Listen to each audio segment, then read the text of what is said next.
linking straight on after Lara's great talk is now we're going to talk about design and how some of these findings filter through to the built environment. And I think we can all agree that good workplaces are a good investment because it's a relatively small additional expense that you need to make to create a higher quality workplace, but the yield is tremendous. You've got an increased productivity, happy employees are better employees, are working better, and you certainly have less staff turnover, which is going to give you a lot less costs that are associated to that. And we see a virtuous cycle between attracting the talent, providing an attractive workplace for talent, and then turning this into a building that has an identity that reflects this quality, and that then becomes a tool to help you again to attract talent. And the question that we really need to ask ourselves is what makes buildings work for workers? So how does this really relate to architecture? How can we actually convey these notions into the built form? And there's not one clear answer. There certainly isn't a silver bullet to actually manage to solve all problems. But one key message I think is clear is we need to focus on spaces for people and focus on space that people can use and are happy to use and feel comfortable in. And we've done something like this. We've just moved into our own studio, which is on the screen here. And that's it is actually an underground car park, which we've converted into an office building or an office space for us. And we love it. It's fantastic space to work, and we have 120 people sitting in there all on one floor. It's great, and we can interact, communicate, collaborate. It's perfect for us. But we have to realize that not everybody works like this.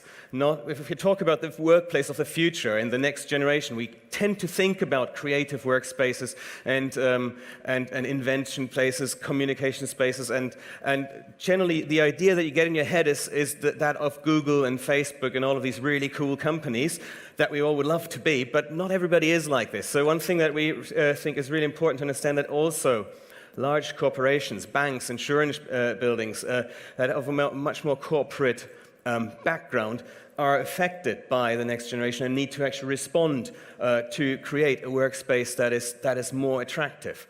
And we found a collection of words that we think helps to illustrate what makes a good workplace. And some of these words are on screen right now, and we think that these words link to a series of qualities that a successful working environment should convey. The quality of choice, comfort, ownership, really important. The word of variety is very important, I think, when you create a space to not just have the same space for all, but create different characters of spaces for different tasks, for different people, for actually different groups of people, or just different times of the day. Create versatile spaces. That's spaces that are robust enough for various tasks during the day. This downsized film should show you how people are running around like wild horses in the central space of our studio, and use it as focus space and as collaboration space, and then in the evening as presentation spaces. Activity. Have spaces that are encouraging people to use vertical circulation. And that links straight into connectivity, spaces that overlap, that allow you to see other people in the building, other people in the space, that allow for serendipitous meetings and that connect you to the outside world. Bring nature into your space or connect your space to nature so you don't feel trapped in the office, but you feel comfortable and welcome. And lastly, this is about the identity part, where their building can actually convey whatever your work ethic is and whatever you want to convey, and actually becomes a symbol of your brand. And I want to show you very briefly two case studies of extraordinary workplaces which we have just recently completed, and they're very different, certainly from a functional point as well as from a budget point of view. One is on this side here is a back office building, a call center in York for an insurance company in York. And the other one is a front office at the lakefront of Geneva. So very different settings. And the Hiscox building, as we call it, for the insurance company Hiscox, it is a call center which meets an art gallery. It's actually, Hiscox has an extensive art collection, and it's a really interesting interweaving of workplace and art in this building. And to get underneath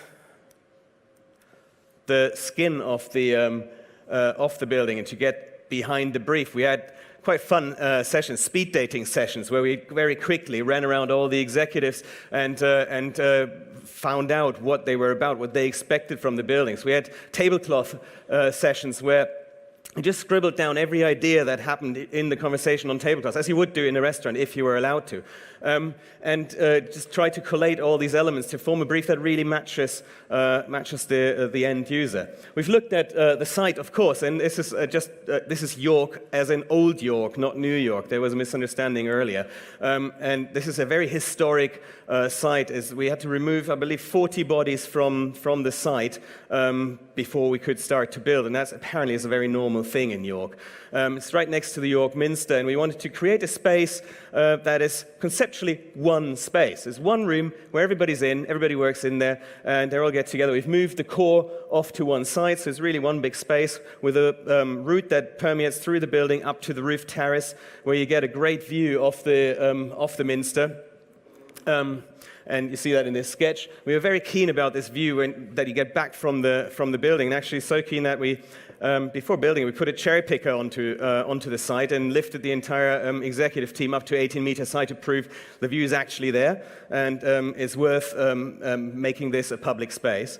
The floor plates are overlapping. It's communicating spaces in the building where you can actually have this visual connection that we talked about. And in the end, it became a building that's really very simple. You enter through the door. This is literally the view from the main entrance. You see the entire building in one go. You see almost every space there is. The lifts are hidden away, and you just see the main route through the building. And when you look down again, you've got this connectivity where you can spot your co-workers on the other floor. So you just have the chance to just actually shout at somebody if you need to, rather than write an email, which I think is really what the office space should be all about. It's about meeting and talking to each other. Activity is encouraged by just showing off the big staircase. It's all about seeing and being seen, and about promenading through this space. And then, although it's a very rough space, it's mostly concrete, really, very simple self-finishing surfaces, we put these elements of comfort in there just where they matter. So it's just a little bit of beautifully handcrafted leather ramping up this stair. And there's a large element of choice of spaces in the building, where you can actually choose whether you're in the big hall, in the atrium. There are now tables in there. There's a cafe that is open to the public. There are the workspaces around. And we've integrated the art collection into the building. It's important to understand that these aren't prints. These aren't just decoration. These are originals of quite meaningful art pieces, mostly sourced from the area. So it's rooting the building back to its context. And it does so also on the terraces, linking back and blending the new with the old intervention through art. One of the art pieces is quite interesting. It's a decommissioned rocket, which was found in the vicinity, and we've actually installed that rocket in the atrium space, which you will see in a moment. Here we go. And it's actually using the base or the plinth of the crane that we used to build the building. So you just literally installed the rocket there, and it's become the centerpiece of the whole space. And this is an element that, in its own fun way, is linking back to the identity of the building, because this is the first building that Hiscox have done outside of London.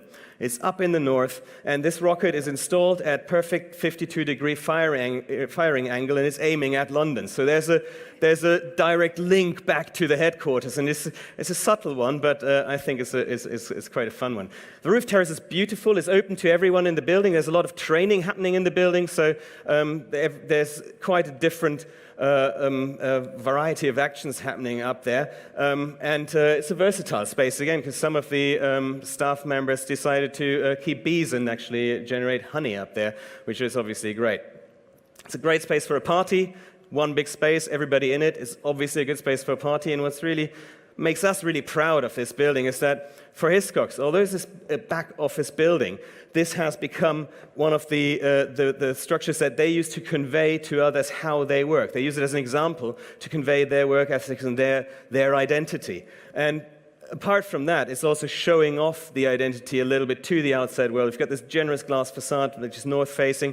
And this is actually the route from the dormitories of the University of York to the university building. So a lot of graduates up on their way to their final crit are going past this building. And there's obviously the hope in there that when you walk past these spaces and you see what's happening inside there, that might be just a very active way of actually of capturing talent and sourcing talent.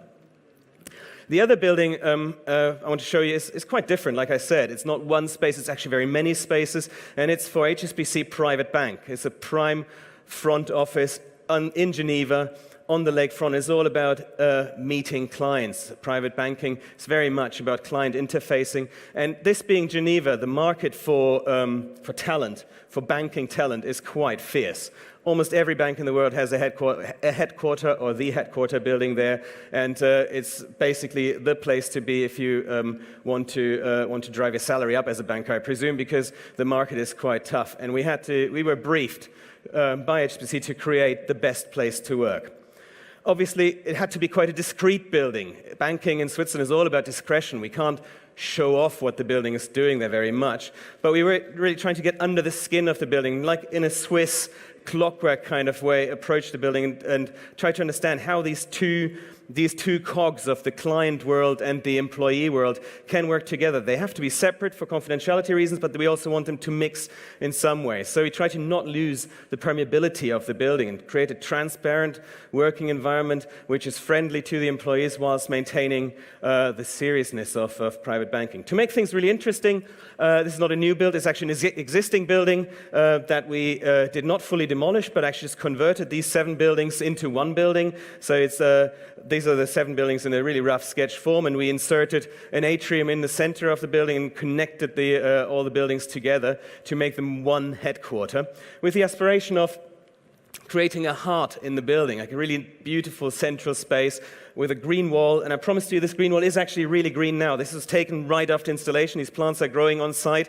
It's an amazing piece. It's 20 meters tall, 4 meters wide. It's an amazing installation. It brings light into the center of the space. And again, we've got another broken video, but what this shows is these benches that you see in the center of the space, they're actually little water fountains that you can sit on. So this is quite a Zen-like space in this corporate building, which is really calm, and it's quite amazing how this sound of the water fountains actually makes the entire space feel very calm and very pleasant. And what you see in this space is that you can have the maximum daylight that we get into the office spaces around. They're compartmented, relatively small but open plan offices. The 7 buildings are still legible, and it's quite transparent in one direction, but in the other direction, and that's really important, this blade-like facade that we put in around the atrium generates confidentiality. So I can actually stand in the lift lobby,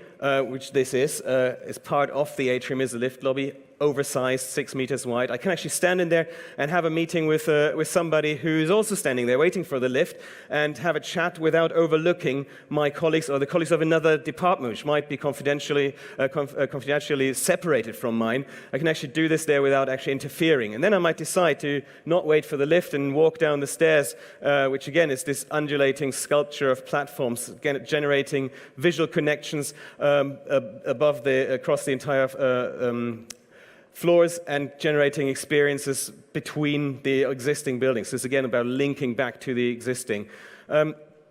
Activity has also been taken seriously with regards to just the humble escape stairs. This is actually an escape stair, which would be, quite frankly, entirely illegal in the UK to build an escape stair like this. It does work in Switzerland with these harp-like, beautiful handrail elements, and this is fully visible from the main spaces. So it's encouraging people to just walk in there. And again, it's about the experience of verticality and connecting the spaces.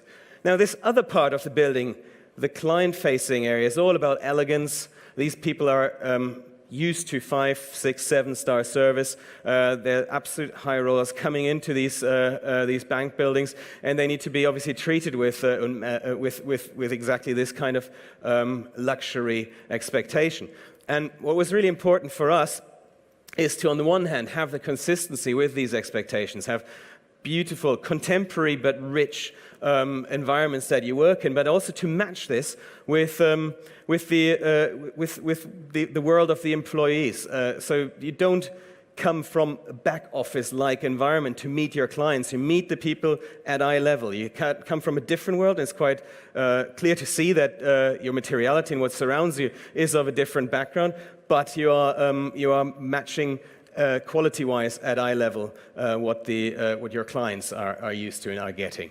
And this central space again is linking back to the context of the city. There's just a glimpse of opening of this interior world into the streets of Geneva, and you can see this also when you're coming around the building, and you get this glimpse from the street back into the building. You see the green wall at the end of this atrium, and it's again making the building part of the identity. It's not showy in this case. It doesn't show off. It's quite a sophisticated, very subtle space, but it gives you that glimpse of what is actually really working and happening in there, and attracting people to actually try to work in there. So, as a last slide, I would say this Inside Out title of the presentation has almost a double meaning, where we feel it's important to start with the people when you're designing, and design buildings and spaces from the inside outward, but also then there's this the payback that you get for that if you then allow the view back in, and how